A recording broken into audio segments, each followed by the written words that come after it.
What if a poem wasn't just words on a page, but was actually a blueprint for building a stronger you? Well, that's exactly what we're diving into today with Dushyant Kumar's incredible poem, Ashirwad, which means a blessing. We're going to break it down, not just as a piece of literature, but as a real step-by-step guide to building a truly resilient life.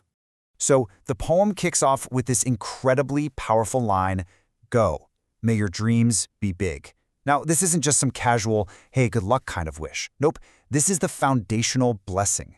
It's the permission to aim for a life filled with purpose and ambition. It's basically the starting block for everything else that's about to come. And that's the real question, isn't it? I mean, it's one thing to have big dreams, but it's a whole other thing to build a life, a character that's strong enough to actually achieve them without falling apart. The poem doesn't just give you the blessing, it gives you the blueprint for building that exact strength. So, with that big question on our minds, where do we even begin? Well, the poem's first stage is all about making that critical jump from the world of ideas into the world of action. It's about getting your aspirations grounded. Okay, so the very first piece of advice is to descend from the lap of emotion and quickly learn to walk on the earth. What a beautiful metaphor, right?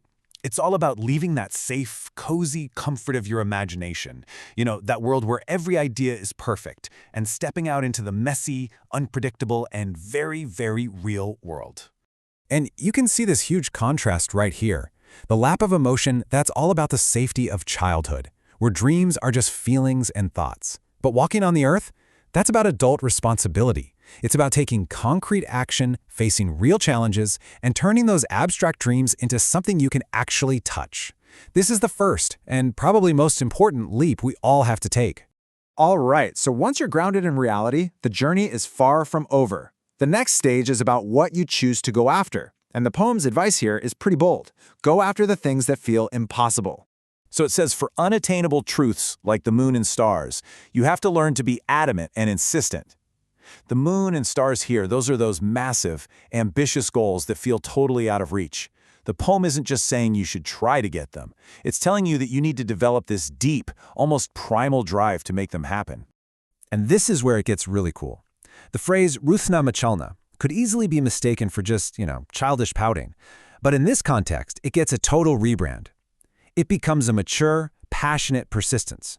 It's that stubborn, emotional commitment to a really difficult goal, where you just refuse to give up because it's hard. It's about wanting something so badly that you become totally insistent and unwavering. So you're grounded in reality and you're chasing these impossible goals. What's next?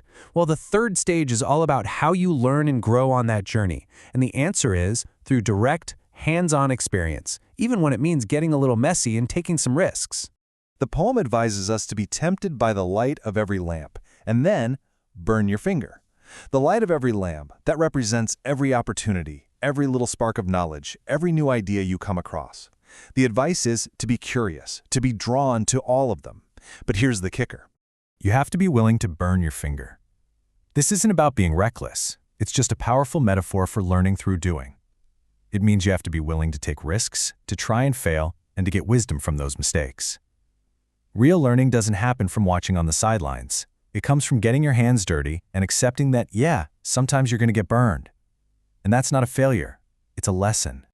But, this whole journey of struggle and risk, it isn't supposed to be some grim, miserable march. The poem sprinkles in this absolutely vital reminder: laugh, smile, sing. This isn't just about being happy. It's actually a strategy for resilience. It's a call to find joy in the process, to keep your spirit light even when the path gets heavy. And all of this, grounding your dreams, chasing the impossible, learning from experience, it's all building towards one final profound goal. This is the culmination of the blessing, achieving true independence. So, the poem comes to a head with this instruction. Stand on your own feet. And notice how it brings us full circle, right back to the beginning. May your dreams be big. The connection is crystal clear. The only way to achieve and hold on to those big dreams is by building the strength to stand on your own. Yeah, standing on your own feet, that's the final form of this resilience we've been talking about. It is self-reliance. It's having that inner strength and confidence to make your own way, to pursue your goals without needing to lean on anyone else. This is the very foundation that a life of purpose is built on. So, if we sum it all up, the poem basically gives us this clear four-step journey.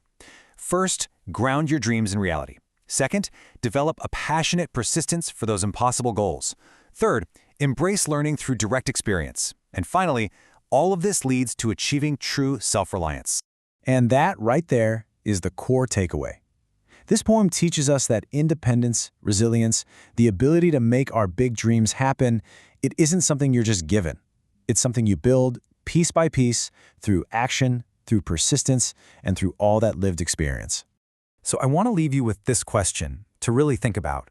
When you look at your own big dreams, what is the very first practical step you can take, maybe even today, to start walking that dream out of your imagination and onto the earth?